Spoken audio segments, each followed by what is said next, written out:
आज हम चर्चा करेंगे लक्ष्य प्राप्त करने की सशक्त विधि क्या है। एक कॉपी कलम लें और कॉपी में सबसे पहले ऊपर लक्ष्य शब्द लिखें और आज की तारीख डाल लें। फिर 10 लक्ष्यों को लिखें जिसे आप अगले 5 सालों में प्राप्त करना चाहेंगे। आर्थिक, पारिवारिक, स्वास्थ्य संबंधी लक्ष्य के साथ साथ मकान, कार या कैश जैसी व्यक्तिगत संपत्तियों के लक्ष्य भी लिखें। इस बारे में चिंता न करें कि आप इन लक्ष्यों को कैसे प्राप्त करेंगे, बस उन्हें जल्दी से लिख डालें। कम से कम 10 लक्ष्य लिखना अनिवार्य है। अब 10 लक्ष्य लिखने के बाद यह कल्पना करें कि आपका सबसे पहला लक्ष्य क्या होना चाहिए। आप अपनी सूची के सभी लक्ष्य प्राप्त कर सकते हैं, बशर्ते आप में प्रबल इच्छा हो और यह इच्छा पर्याप्त लंबे समय तक कायम रहे। तो आप अपनी सूची के किसी एक लक्ष्य को गोला बना लें और तय करें कि सबसे पहले हमें यह लक्ष्य कितने समय में प्राप्त करना है, इसको भी लिख डालें। अब यह लक्ष्य आपका प्रमुख निश्चित लक्ष्य है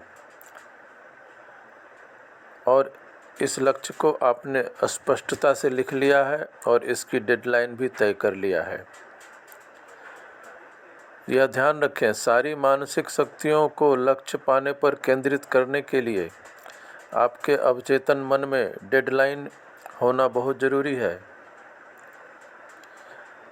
अब हर उस चीज़ की सूची बना लें जो आप अपना लक्ष्य प्राप्त करने के लिए कर सकते हैं, जिसकी ज़रूरत आपको पड़ सकती है।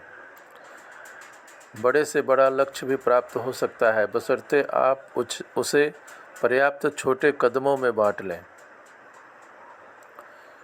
लक्ष्य प्राप्त करने के लिए आपको किन बाधाओं का सामना करना होगा, उसकी भी एक सूची बना लें और किस अतिरिक्त ज्ञान और योग्यताओं की आवश्यकता होगी, उसकी भी एक सूची बना लें।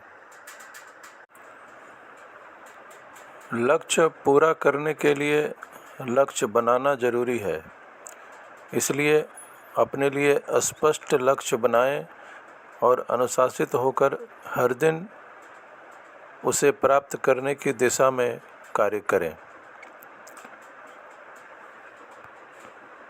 क्योंकि यदि आप यही नहीं जानते कि आपको जाना कहाँ है, तो कोई भी सड़क आपको नहीं पहुंचा सकती।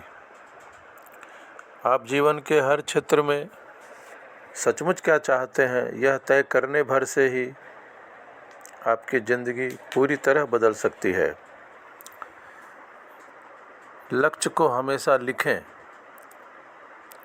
केवल 3% लोग ही अपने लक्ष्य को लिखते हैं, अपनी योजनाओं को लिखते हैं, और यह 3% लोग ही इतना कमा लेते हैं जितना बाकी के 97% लोग मिलकर भी नहीं कमा पाते।